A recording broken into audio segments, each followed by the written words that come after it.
하나님의 말씀 보겠습니다. 하나님의 말씀은 빌립보서 제2장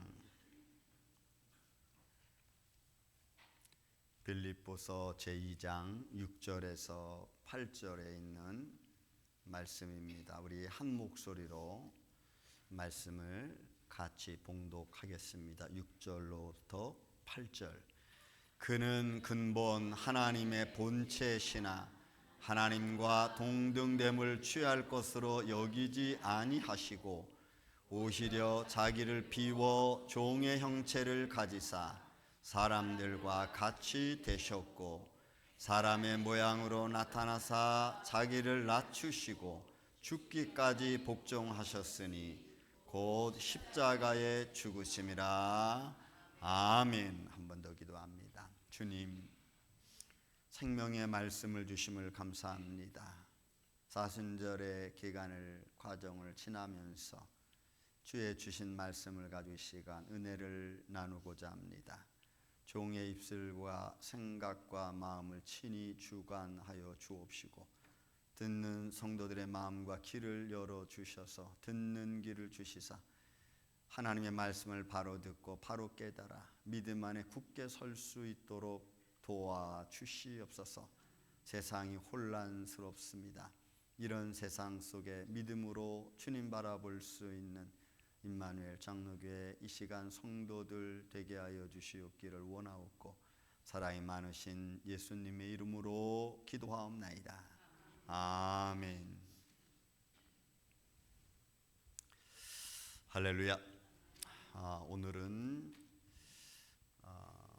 화면을 바꿔주시기 바랍니다.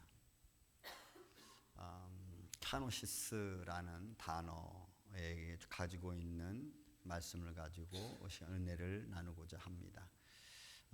본문에 있는 말씀 보면은 7절에 자기를 비워라고 하는 단어가 여러분 카노시스라는 케노스라는 단어입니다.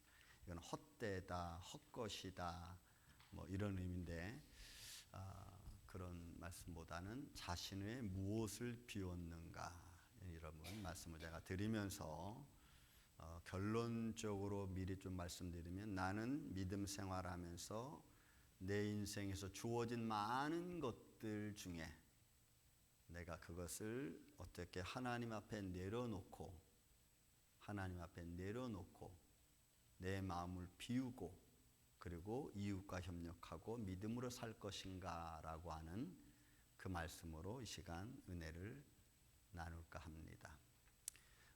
오늘은 그래서 예수님의 그 자기 절제, 또 인간의 몸을 입으신 자기 정체성에 대한 설교를 오늘 여러분들하고 좀 나눌까 합니다. 말이 조금 어렵지만 예수님이 육신의 몸을 입고 살아가신 삶의 모습을 좀 보려고 하는 겁니다.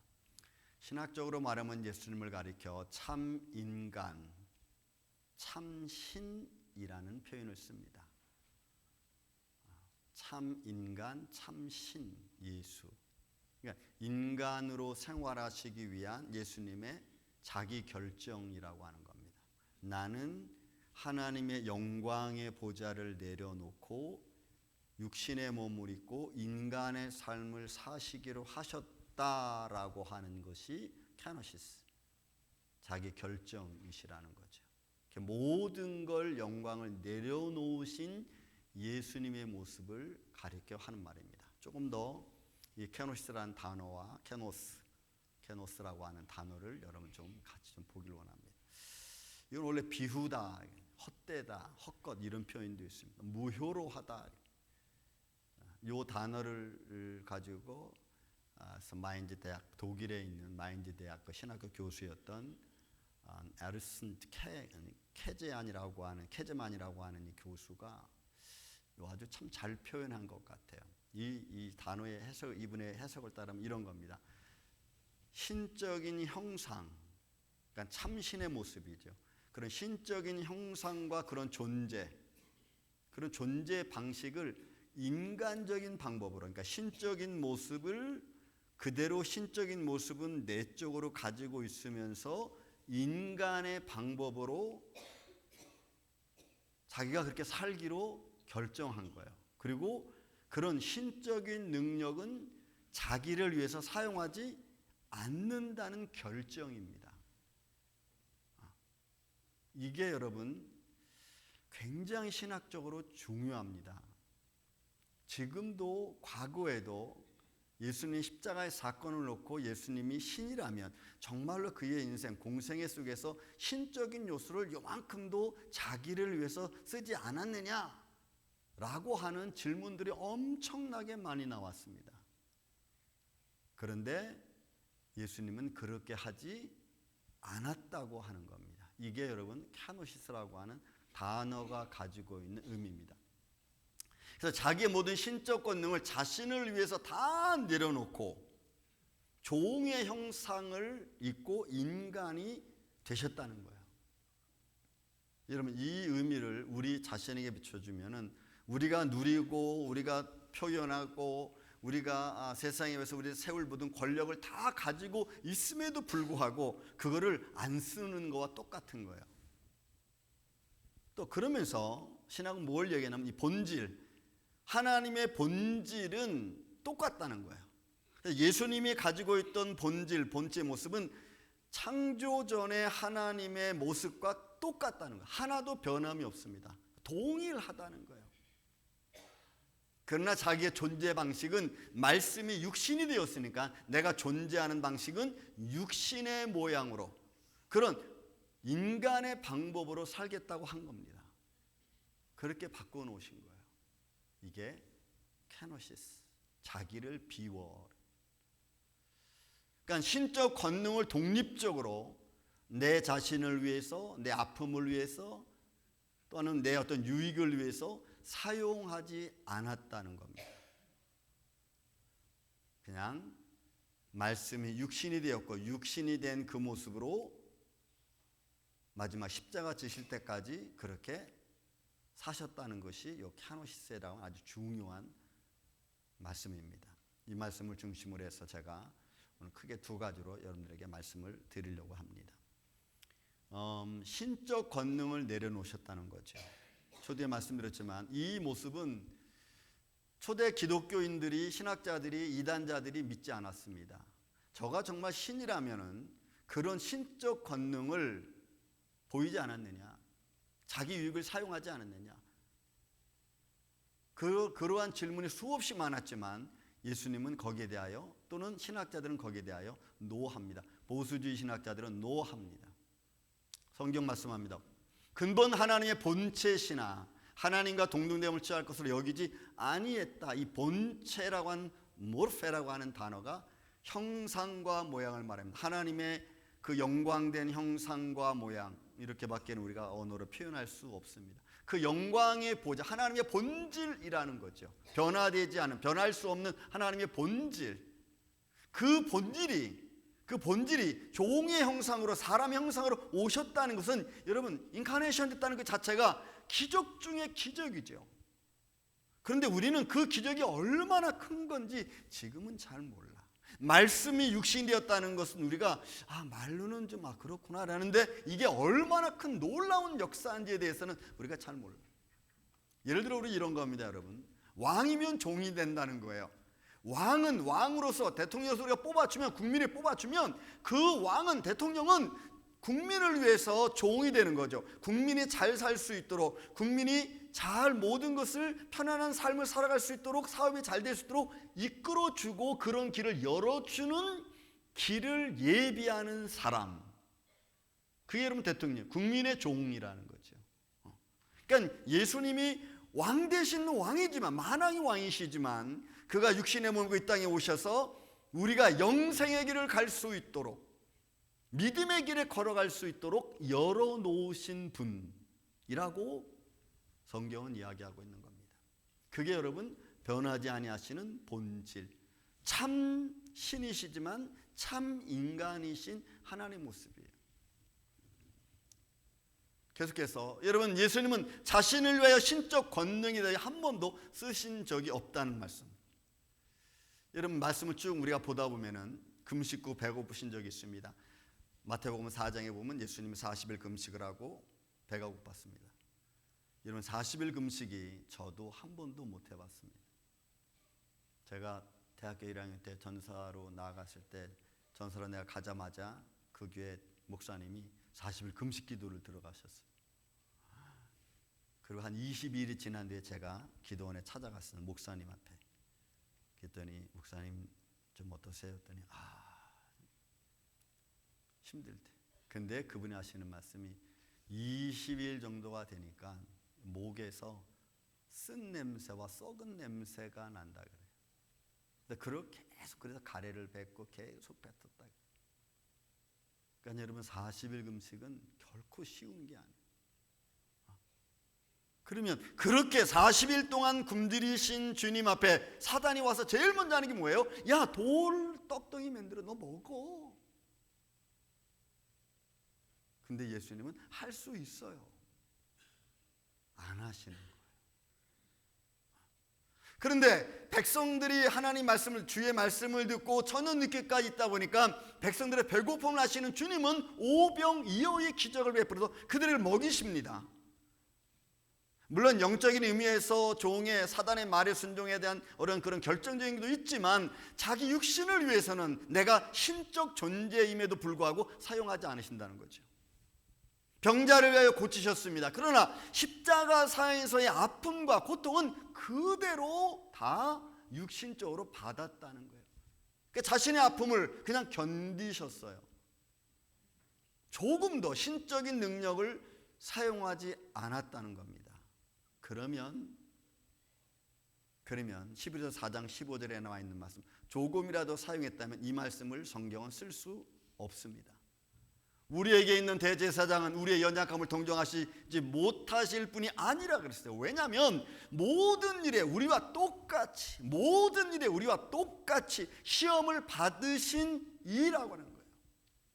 저는 이 말씀을 읽고 마음에 새길 때마다 참 감동이 되고, 그리고 주님 앞에 기도할 힘이 생깁니다. 주님 앞에 기도할 수 있는 담대함이 생깁니다. 왜냐하면 그가 나의 아픔과 내 두려움과 고통을 이미 채울하신 분이시니까 그 하나님 앞에 주님, 내 마음이 지금 이렇습니다, 이렇게 아픕니다, 이렇게 두렵습니다, 근심이 있습니다라고 이야기할 수 있고, 그걸 아시는 분이 주님이시니까 이 아픔에도 주님은 자기의 신적 권능을 여러분 사용하지 않으시고 다 그대로 겪으셨어요. 그래서 여러분, 우리 아픈 사람들이 하나님께 기도할 수 있는 겁니다. 우리 마음의 두려움이 하나님 우리가 다 알지 못하지만, 아니 못하기에 하나님께 끊임없이 기도하는 거예요.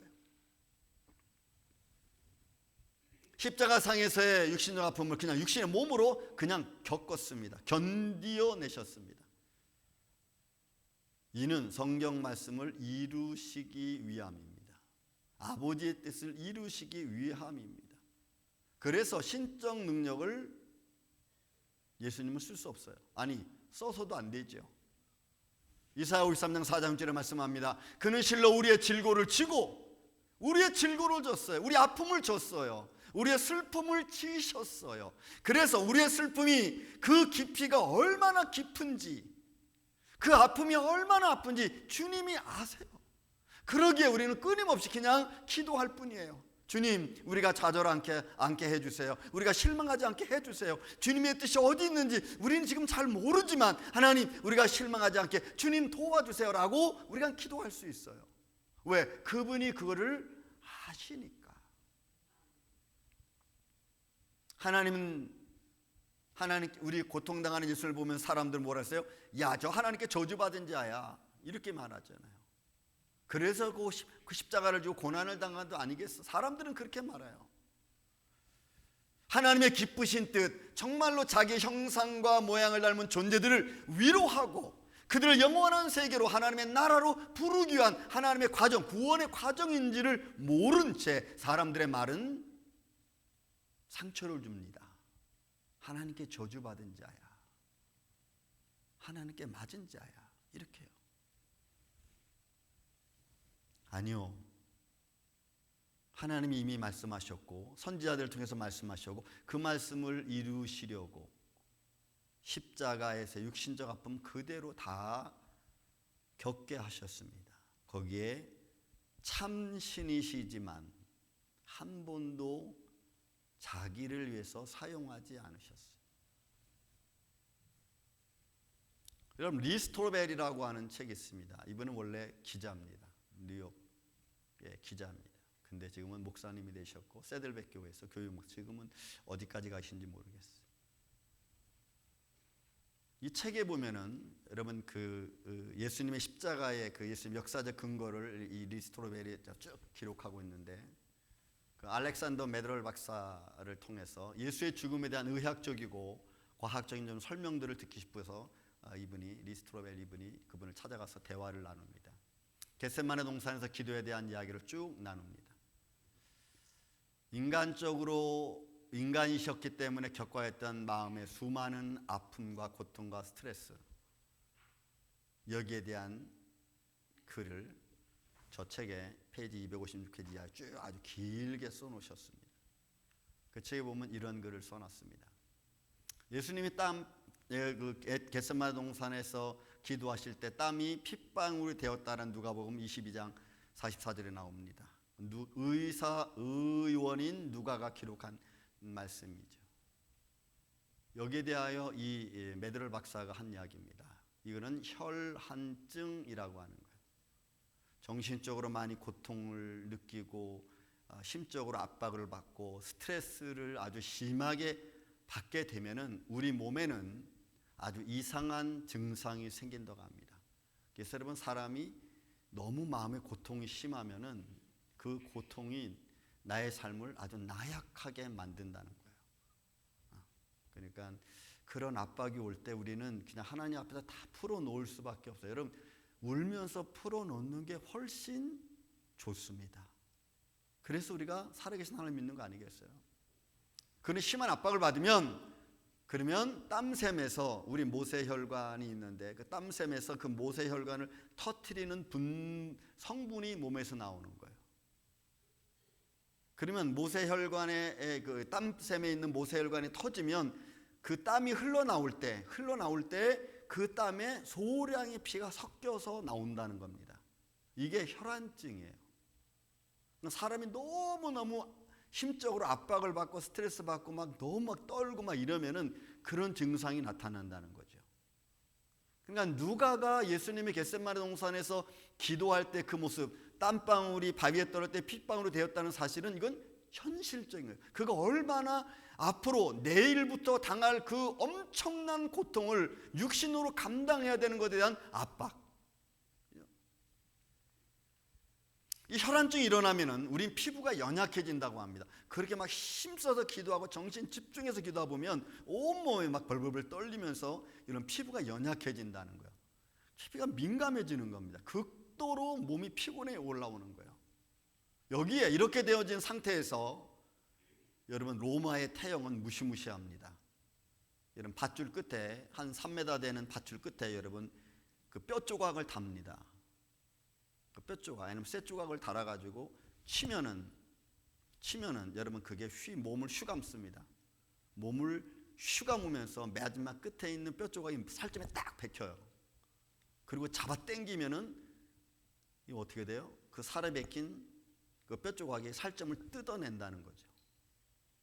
그러니 그 고통은 뭐 이루 말할 수 없죠. 그러면서 흘리는 핏장은 여러분 그 멜 깁슨이 만든 패션 오브 크라이스트라고 하는 영화 보세요. 그거 현실적인 거예요. 그래서 이 태형을 맞고 피를 많이 흘리게 되면은 어떤 현상이 나타나면 육신에는 저혈량성 쇼크가 온다는 거예요. 이게 메덜 박사의 의학적이고 과학적인 설명이에요. 저혈량성 쇼크가 오는 거예요. 이 저혈량성 쇼크가 일어나면 4가지 증상이 우리 몸에서 일어난다고 합니다. 피를 많이 흘리기 때문에 심장에서는 더 이상 피를 퍼올릴 힘이 없는 거야. 그러면 피가 지금 많이 나간 상태에서 사람이 혈압이 어떻게 돼요? 떨어지는. 혈압이 떨어지면 정신이 몽롱해지는. 그리고 기절하게 돼요. 그래서 여러분, 예수님이 십자가를 지고 골고다까지 갈 수 없고 그냥 쓰러지는 거야. 그러니까 구레네 시몬을 잡아서 십자가를 지게 끌고 가는 거지. 여러분, 걸어갈 수가 없어. 정신이 몽롱한 거야. 우리 신장, 콩팥은 우리 몸에서 피가 지금 양이 너무나 적거든요. 그러니까 피의 양을 조절하기 위해서는 소변을 배출 안 해. 소변 배출 안 시켜. 몸에 이제 피를 만들어야 되는 상황이 되니까. 그리고 몸에 있는 피를 보충하기 위해서 온 몸에 있는 모든 액체를 여러분 다 끌어올려서 심장 밑에 심방에 딱 가둡니다. 그래서 여러분 마지막에 로마 군병이 오른쪽에서 왼쪽으로 창으로 찌르잖아요. 그때 여기 심낭을 건드리는 거예요. 건드려서 거기에 뭐가 나와요? 물과 피가 다 써. 온몸의 피를 물을 갖다가 자 그쪽으로 흡수를 하는 거야. 여러분 이 고통은 이루 말할 수 없지요. 사람들의 몸이 예수님의 키가 얼마 되신지 모르겠지만 뭐 보통 한 170 잡으십시다. 170, 110 그러면 65kg, 70kg. 여러분 60kg에서 70kg 정도 사람이 매달려 있으면 2시간이면 어깨 탈골 현상이 일어납니다. 팔뚝이 빠집니다. 그러면 몸이 처집니다. 여러분 처지면 사람이 숨을 못 쉬는 거야. 그럼 숨을 쉬기 위해서 한번 몸을 끌어올릴 때, 이게 숨을 쉬기 위해서 몸을 끌어올릴 때마다 당하는 그 고통은 이루 말할 수가 없어.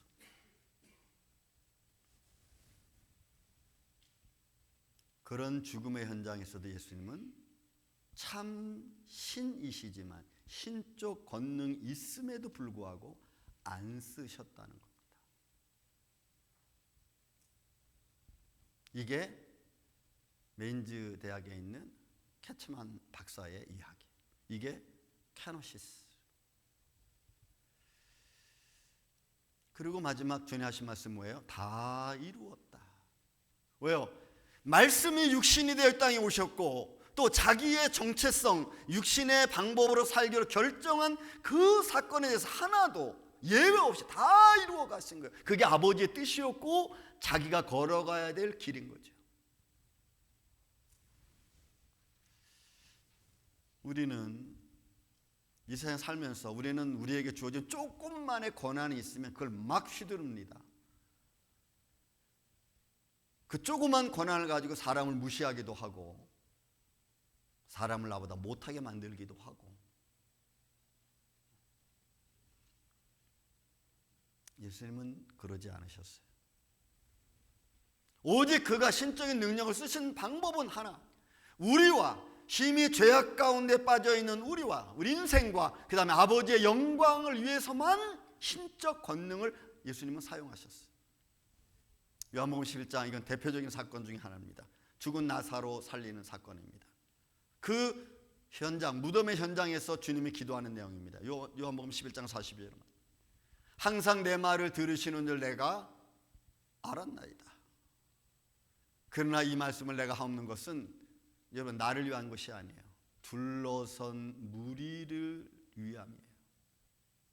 둘러선 무리. 그러니까 나사로가 사는 게 중요한 게 아닙니다.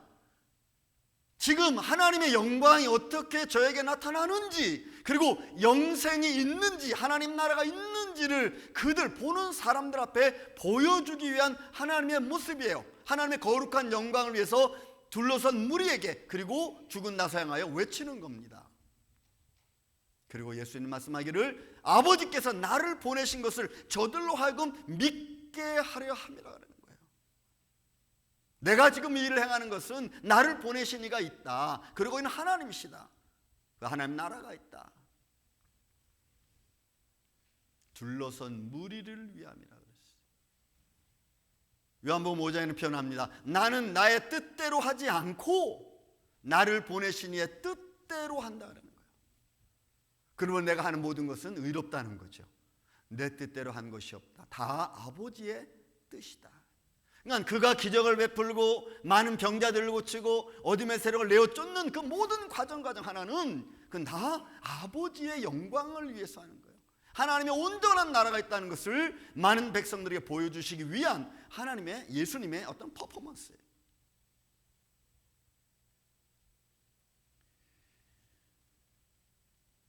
예수님이 이런 기적과 표적을 행하실 때마다 하신 말씀이 있습니다.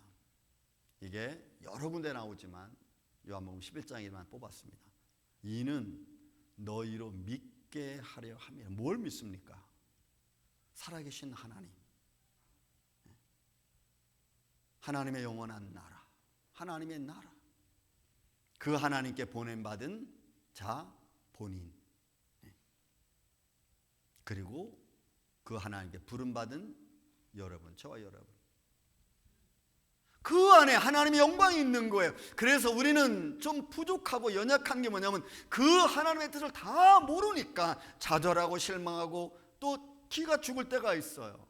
하지만 우리가 끊임없이 그런 연약한 존재임에도 불구하고 끊임없이 하나님께 기도하고 또 나아가는 것은 그가 살아계신 분이기 때문에 우리는 나아가는 거예요. 이런 신적 예능을 가신 예수님의 모습은 우리 요한복음 10장에 보면은 예수님께서 자기가 신적 어떤 권능을 가지셨다는 것을 요한복음 10장에 기도하면서 많이 설명해 놨어요.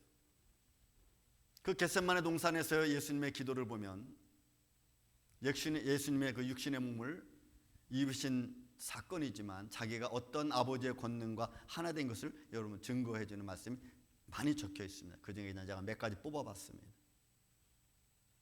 만민을 다스리는 권세를 아들에게 주셨습니다. 이런 만민을 다스리는 권세를 예수님이 받았지만 그러나 사람들 눈에는 만민을 다스리는 권세는 하나도 보이지 않아. 하나도 보이지 않아. 오히려 사람들 앞에 여러분 조롱받고 그저 매맞고 비난받잖아요.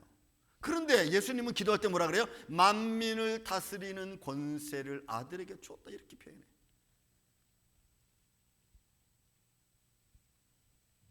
또 아버지가 내게 하라고 하신 일, 구원의 일입니다. 하나님의 영광을 드러내는 일입니다. 그 일 앞에서는 예수님이 주저하지 않았어. 아버지의 영광을 드러내야 될 일이라면 여러분 주저하지 않았어. 그게 예수님의 일이었습니다. 창세 전에 내가 아버지의 영광과 함께 있던 것처럼 여러분 창세 전에 내가 아버지와 함께 있던 그 영광이라는 것은 뭐 우리는 저도 잘 모르겠어요. 그 영화로움, 그 권능이 예수님께 있어요. 근데 예수님은 하나도 나타나지 않으셨어요. 아버지 것, 내 것은 다 아버지 거고 아버지 것은 다 내 것입니다. 그러니까 이런 말씀을 드리니까 바리새인들이 예수를 갖다 막 신적 모독으로 막 몰아붙이는 거죠. 내게 주신 영광, 그거 다시 다 사랑하는 자녀들에게, 여러분 하나님의 백성들에게 주었다는 거죠. 그러니 여러분 예수님께서 우리에게 주신 영광은 하늘의 영광인 줄로 믿습니다. 우리는 그 영광이 있어요. 그런 모습으로 주님은 사용하셨어요. 그뿐만이 아닙니다. 육신의 몸을 입으시고 하나님의 뜻을 다 이루었어요. 그렇지만 사람들에게는 인정받지 못했어.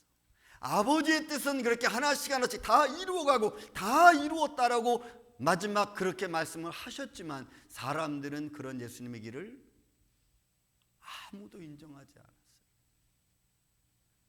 본문의 말씀 표현합니다. 오히려 자기를 비워. 여러분 캐노시스, 아버지의 영광과 신적 권능을 가지고 있음에도 하나도 그거를 자기를 위해서 쓴 적이 없어요.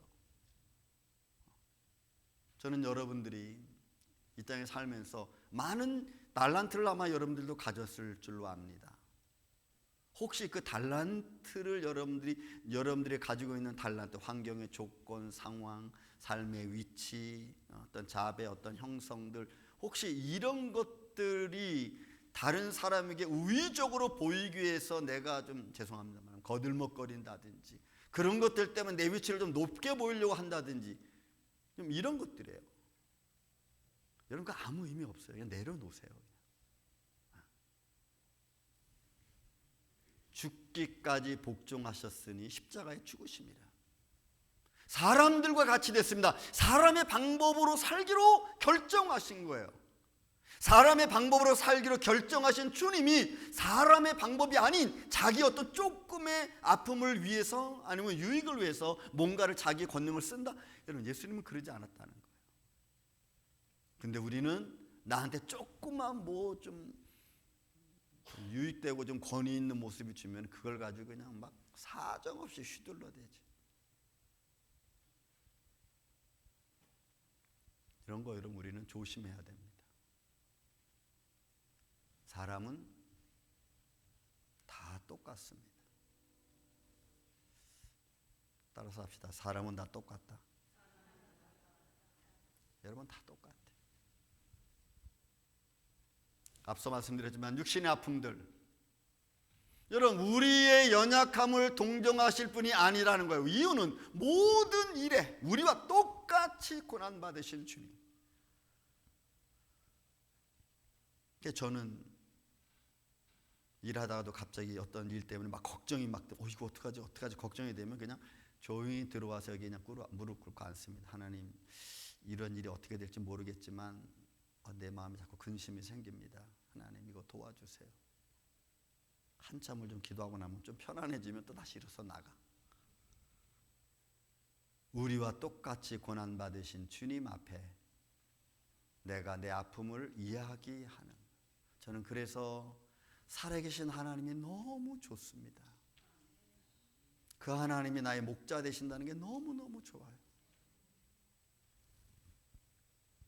사람들이 인정하지 않는 가운데서 신적 권능을 예수님은 사용하신 적이 없습니다. 아버지의 뜻을 이루어 가시는, 육신의 몸을 입고 아버지의 뜻을 이루어 가시는 우리 예수님. 예수님은 사람들 앞에, 형제들 앞에 조롱받습니다. 그게 요한복음 7장에 나옵니다. 예수의 형제들이 조롱합니다. 당신이 행하는 일이, 여러분 제자들도 보게 여기를 떠나서 유대로 가라. 그 말은 뭐냐면 베들레헴 조그만 고래에서 이런 기적과 표적 보이는 이런 거 하지 말고 네가 이런 거 보이려면은 유대 예루살렘으로 가라는 거예요. 이렇게 자기를 드러내려고 하는 사람이 여기 이렇게 묻혀 있을 필요 없다는 거지. 그러니 이런 일을 행하려면 저 큰 데 가서 내 자신을 세상에 나타내라, 이 말이에요. 뭐예요? 좋은 말 같지만 조롱의 말이고, 좋은 말 같지만 비난의 말이. 그러면서 성경을 뭘 기록해요? 예수를 믿지 않더라. 믿지 않았어요. 여러분, 가족도 인정받지 못하는 예수님의 삶, 그게 예수님 모습이었어요. 그런다고 해서 그들에게 예수님이 갑자기 뭐 그런 거 안 했어요. 여러분, 겟세마네 동산에서도 가룟유다와 함께 예수를 잡아왔던 많은 사람들 앞에 여러분 제자들이 한 말이 뭐예요? 우리가 지금 천사들을 부를까요? 아니다. 그러면 성경이 한 말이 이루어지지 않는다 하고는 그냥 잡혀가셨어요. 생활 속 조롱과 비웃음은 이루 말할 수 없습니다. 그 아픔은 예수님이랑 크게 당황하게 하죠. 인간의 몸을 입으신 예수님, 그 모든 것을 그대로 겪으신 예수님의 현장. 여러분, 감정적인 것도 있습니다. 백성들의 조롱이잖아요. 여러분, 이 조롱은 어느 정도냐면 예수님 앞에 고침받고 말씀으로 위로받던 사람들이 예수님의 십자가 현장 와서는 조롱하는 겁니다. 손으로 머리 때리고 침 뱉고, 야 네가 그리스도냐? 그럼 내려와 봐라. 여러분, 조롱하는 거예요. 지적인 아픔들도 있죠. 바리새인들과의 변론입니다. 너무나 예수님의 말씀을 잘하니까 그들이 뭐라 그래요? 너 어디서 배웠어? 제가 어디서 배웠지? 배운 것을 조롱합니다. 말 잘하는 것을 조롱합니다. 여러분, 이게 예수님의 일상이었어요. 그러니까 바리새인들의 신적인 조롱, 말 잘한다는 조롱. 그래서 너무 또 병자 고치니까, 야 제가 바알볼의 신 마귀를 힘입었어. 여러분, 댄 브라운이 여러분 다 아마 읽으셨을 줄 압니다. 다빈치 코드라고 하는 책을 했죠. 아주 웃긴 책이고 소설이지만 진짜 거기는 막달라 마리아와 예수님이 결혼했습니다. 그래서 막달라 마리아가 예수님의 부인이고 그 둘 사이에는 아이도 있다고 아주 이것저것 다 집어넣어 가지고 말을 썼어요. 그럼 지금도 예수님 여러분 믿지 않잖아요. 과학은 다릅니까? 과학이 지금 던지는 교만한 질문들은 바리새인들이 던졌던, 사두개인들이 던졌던 질문과 똑같습니다. 예수가 신인가? 여러분, 지금도 과학은 똑같이 질문해요. 예수가 신인가?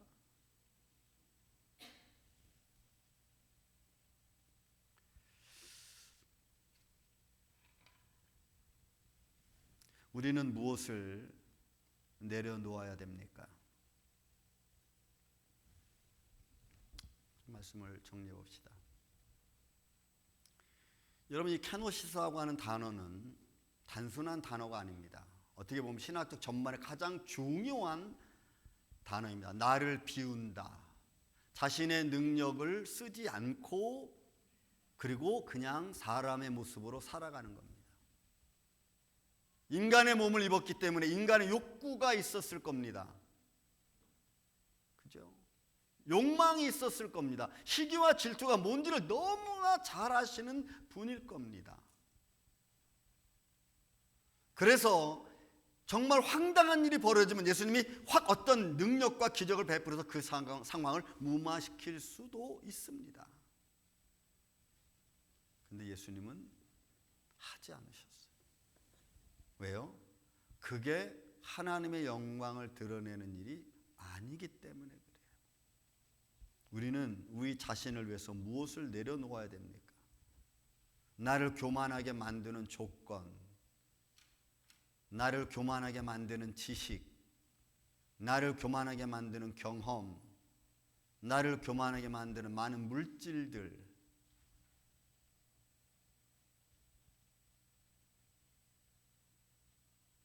우리는 그래서 이웃과 잘 화합하지 못합니다. 때로는 내 고집이 있죠. 내 주관, 자기 자랑. 우리가 주님의 영광과 믿음 위에 살기 위해서라면 우리의 생활 속에서 이런 거 내려놓아야 됩니다. 무엇을 내가 지금 내려놓아야 되는 걸 한번 좀 곰곰이 우리 좀 생각해 보시기 바랍니다. 나는 뭘 내려놔야 되지? 난 지금 내려놓고 있나? 믿음과 덕에 유용하지 못한 어떤 행동들,